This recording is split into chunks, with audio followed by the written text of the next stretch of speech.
Hey guys, Mr. and Mrs. J.C. Smith here today. We're taking a bed off a truck, as you can see. I think all the wiring is off. Hang on a second. Hey, hang on, I gotta check something.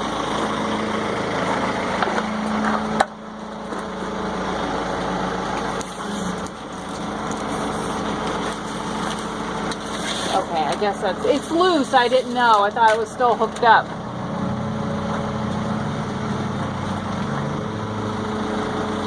Okay.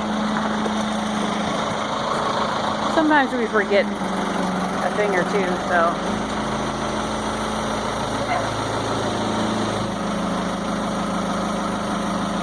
This is like a more specialized bed, and a lot of people don't have a use for it, so, and we don't, so he's just gonna take it off. Put the gas tank on because it was a propane truck and he's converting it back to gas. And the bed's just kind of in the way. Don't want to hit our old international cab. He's wanting to get started on that as soon as he can. Wants to do a fun project for once. Oh.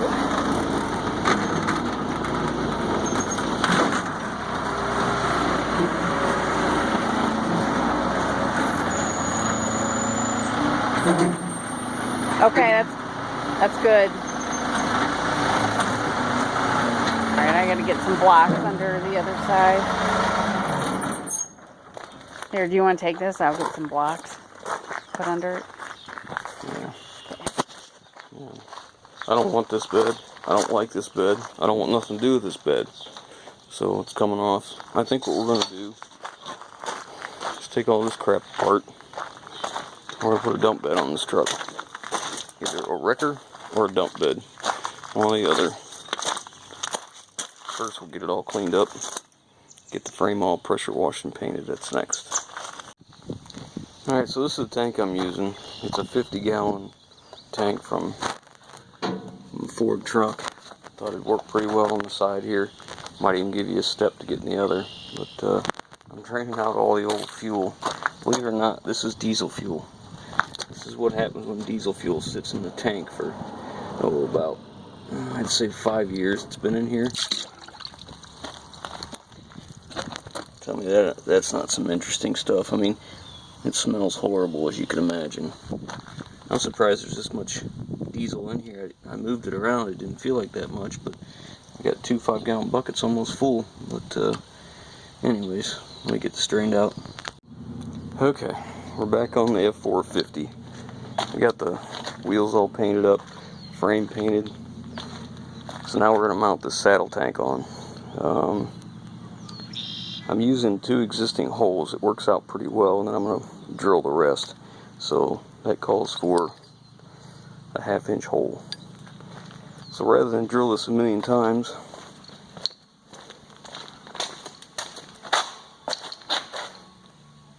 guess what's in here? Bet you stand that up. Better latch it though. I think I unlatched it. You need to understand the pure size of this cage, because it doesn't do it justice until you stand next to it.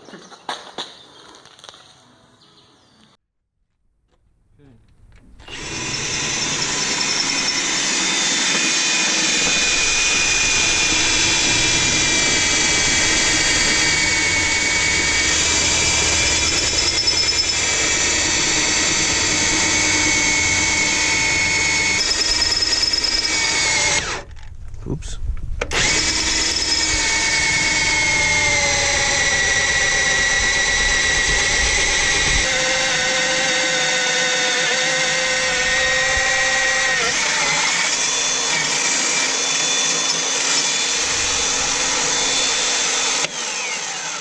Hard to argue with no pilot hole. That's just running that straight 1/2-inch bit. Not bad. Not bad at all. Definitely going to be a time saver because we got a couple trucks to shorten up. We got to move the axle forward.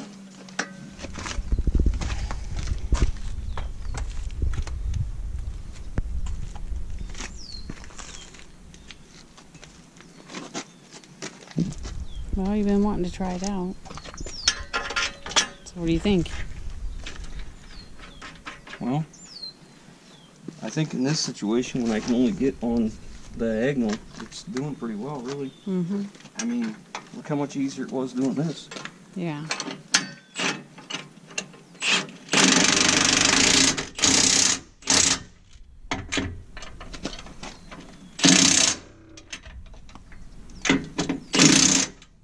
It's pretty easy. Now, on this one, I did drill a hole where there's a hole in the frame for a locator, so I have somewhere to set my drill bit to. So, and then we're going to drill this one too, and then I'll measure out for the fourth one, mark those out and drill them, see how it does. Alright, good drill. Close here.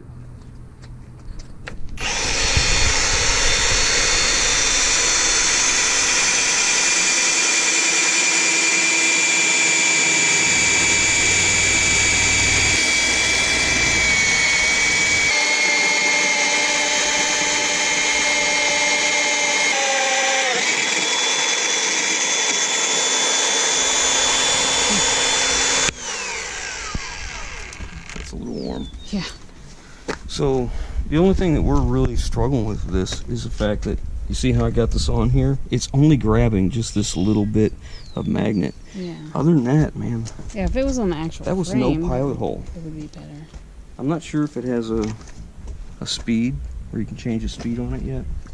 I haven't found that. Like if you can slow it down, that'd be kind of nice. But man, and then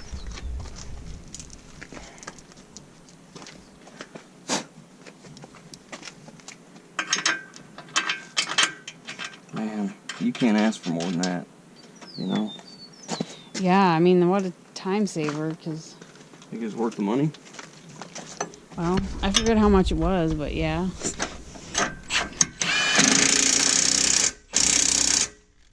It has to be, because I remember the last frame that you drilled. How many holes did you drill? 180? 180. Yeah. Yeah.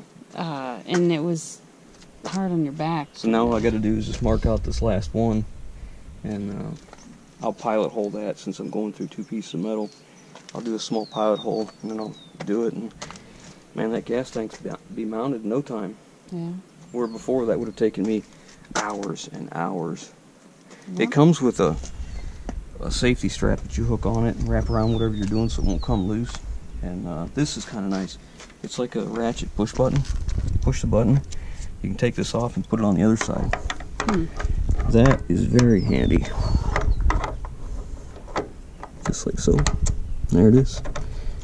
And it's got that little ball detent right there to hold it. That's really handy. I like that a lot. And what we just figured out was you can adjust where the motor is so that I could use these longer bits. You can adjust it on the slide where it's at. This much to the side, you can go up and down. So that's pretty cool. So let's get the last ones marked out and drilled. Alright, so got the tank mounted and put my fittings in.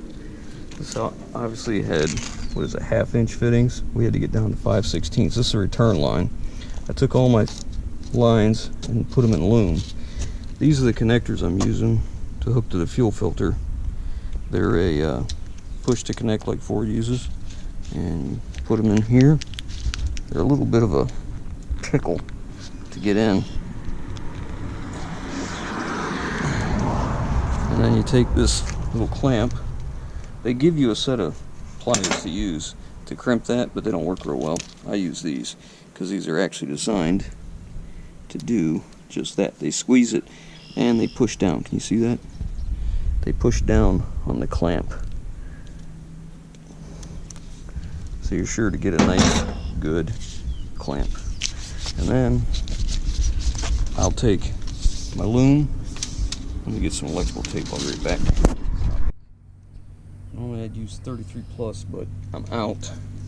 So what I do is make a couple rounds around the fuel line and take the loom right where the split is, bring it up here. See how that is? How it's split. And then run it around here a couple times, and that'll hold that loom from moving. And now that's ready to go on the fuel filter. We're going to come out of I've got the fuel filter in the factory location. We're going to go from here. I've mounted the fuel pump on the frame rail, so we'll be cutting this, putting the section between the two, then the fuel pump, and then we're going to come out of the fuel pump, and I'm adding a second fuel filter before the pump. It won't hurt anything. I up the pump pressure and gallon per minute to compensate for having this additional filter. So let me get this in here and I'll show you how to terminate up here once I'm done. Okay, so my fuel lines are in. I've got it all mounted. So this is what a terminated fuel line looks like. Just like that. What I need to do here is I'm going to cut a slot here and a slot here, run a hose clamp through, and we'll hose clamp that fuel filter right there. So once there's a bed on, it'll still be easy to get to because it's below that bracket. So that's it for now. We'll get the center unit wired up, and all that wiring is right here. I'll get all that soldered up and heat shrinked, and same thing at the pump, and we'll be ready to start it. So we'll pick up that here next time. So we're working on this truck today. We got the fuel tank all finished up. The fuel lines are all run. This is how it ended up turning out. Push to connect fittings, crimped on here. Everything's in loom.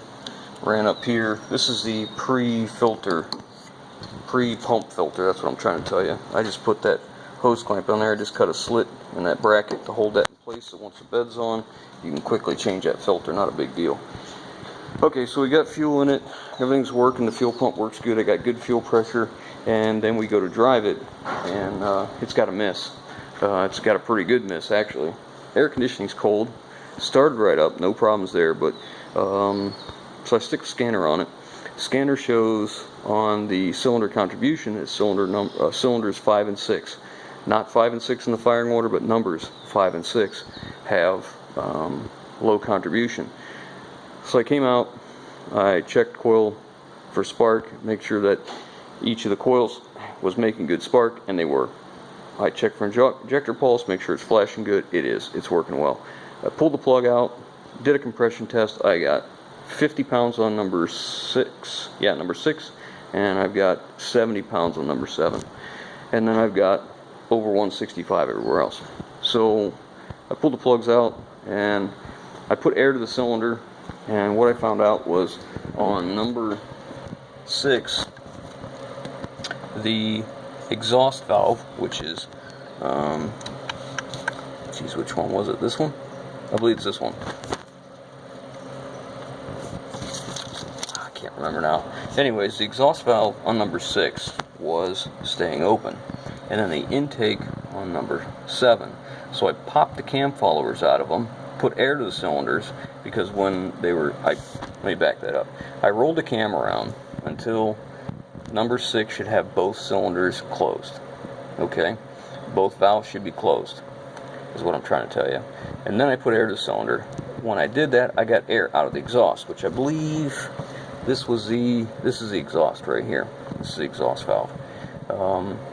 So I got air going out the exhaust. So I popped the cam follower out, and I still have air coming out the exhaust. So obviously this valve can't seal.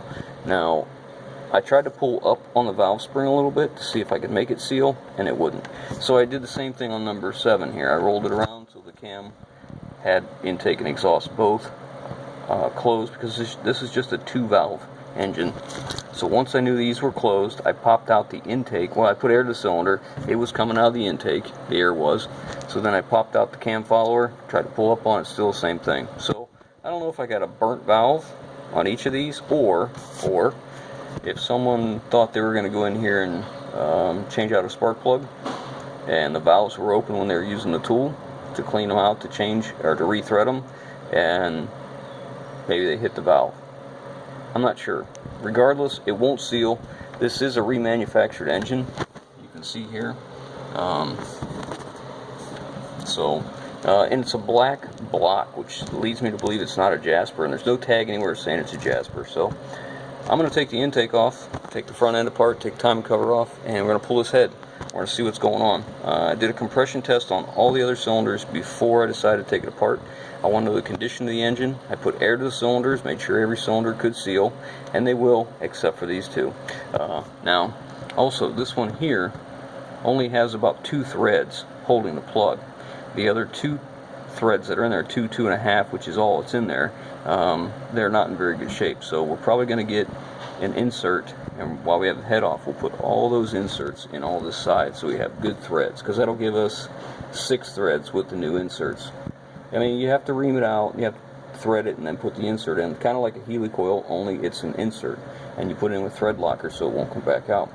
But that'll make all these good. So that's our next step.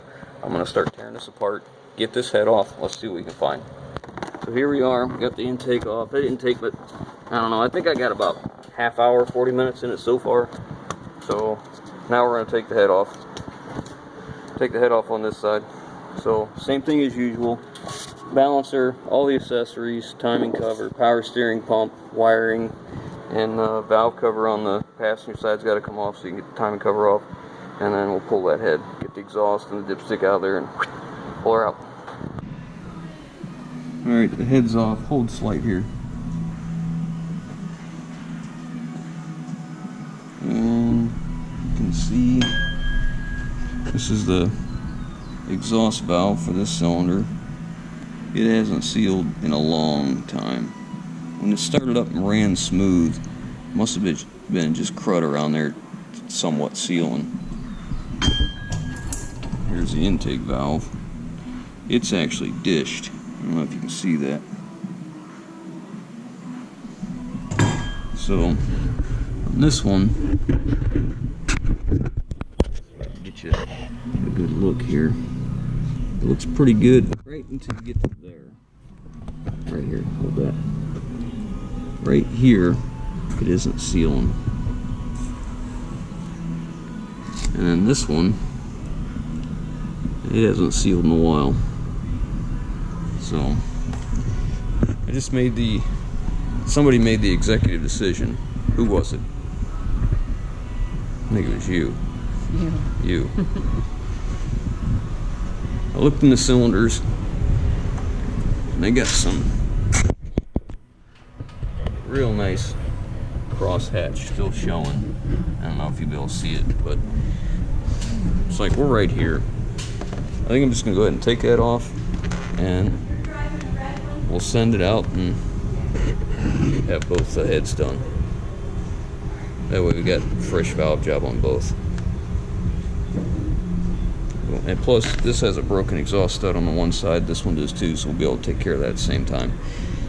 The cost difference is $150 to get this valve job done, plus any valve guides, any of that. Plus we'll have all new valve stem seals, new head gasket, new exhaust gaskets. So I think it's a good deal. So let's get apart. Alright, got the other side head off. Again, you can see the cross hatching in the cylinder still. Looks really good. There's virtually no ridge here at all. A little carbon buildup, but no ridge at all. I don't know if you can see that cross hatching in there or not. I don't know if it'll show up, but looks pretty good. So let's get the other head stripped down and get ready to take it to the machine shop. Here's all the exhaust studs. Here's how many broke. And I got them all out. 1, 2, 3, 4, 5 of them. 5 were broke. I thought there was more than that, but that's all I see. But they all came out. I use a pick down around where that shoulder meets the head. Get it all cleaned out, and I try and soak it in blaster, PB blaster if I can, for a little while. Some of these were broke for a long time. So, alright, the heads are ready to go.